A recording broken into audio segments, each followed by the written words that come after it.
ছোট্ট একটি উদাহরণ দিই। আমি আজকে জঙ্গল পরিষ্কার করতে এসে একটা গাছকে দেখে খুব চিন্তায় পড়ে গেলাম।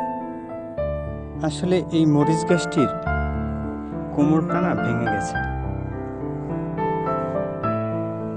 তো অন্য সাধারণ মরিচ গাছের মতো ও সোজা হয়ে দাঁড়াতে পারছে না, ও কিন্তু হেলে রয়েছে।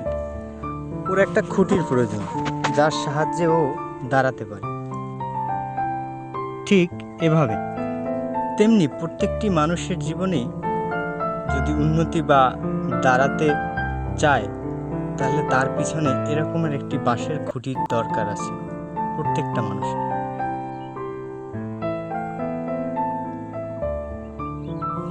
অতএব আমরা যারা বেকার আছি, আমাদের প্রত্যেকেরই কোমর ভাঙা।